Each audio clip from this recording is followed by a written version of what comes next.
It was November 14th, 2013, 10:27 a.m. I was in Miss Torres's world history class at Riverbend High, right by the front entrance. We just finished a pop quiz, everyone groaning, pencils down, backpacks rustling, when the intercom crackled. "Attention, this is not a drill. Intruder on campus. Lockdown now." The voice sounded strained, like the principal was shouting into a broken phone. Chairs scraped back. Miss Torres yanked the door closed, hit the deadbolt, and said, "Stay back, under your desks, now." We sank low. I peeked over the edge of my desk and saw 3 classmates bolt for the door, only to be yanked back by our football coach, Coach Milton, who slammed his hand against the frame. Students in the hallway were screaming, some ducking into classrooms, others running in circles. A janitor's trolley crashed when he slammed it against the nearest door. I heard shouting. There was only one place the intruder could come from: the front lobby. Every teacher locked every classroom door. Librarian Mrs. Green jammed a bookshelf in front of hers, breathing hard. The science wing teacher, Mr. Ahmed, piled desks against his door. Our lights went off, plunging us into tense darkness. Just the glow from phones illuminating 5 sets of terrified faces. The intercom came back. "Police are en route. Do not leave your rooms. Suspect is armed." We heard sirens already. How many? 5, 6? Hard to tell. At 10:34 a.m., we heard a single gunshot. Not from outside, but inside the building. A hollow, sharp crack echoing down the long history hallway.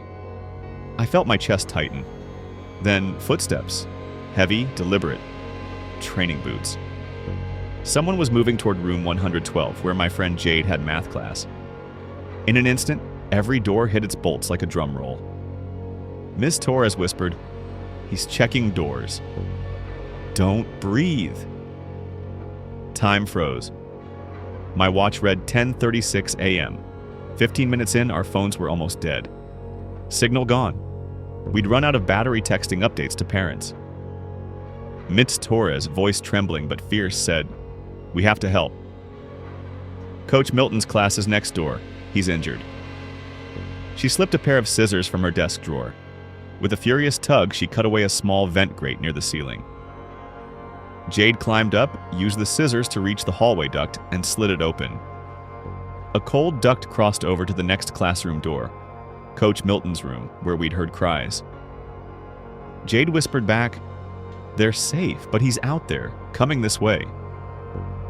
Miss Torres grabbed an old fire axe from the corner, one of those dusty relic schools keep by in case of emergencies.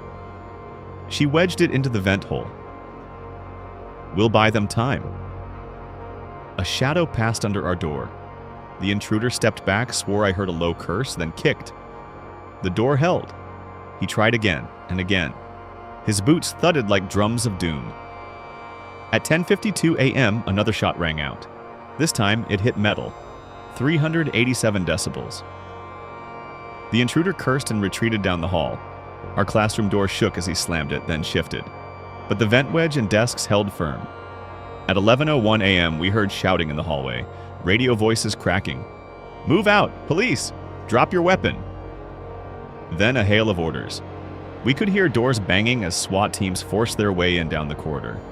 The intruder's last desperate bark was met with gunfire from the other side of the door. 5 controlled shots, echoes shaking the floor. Silence.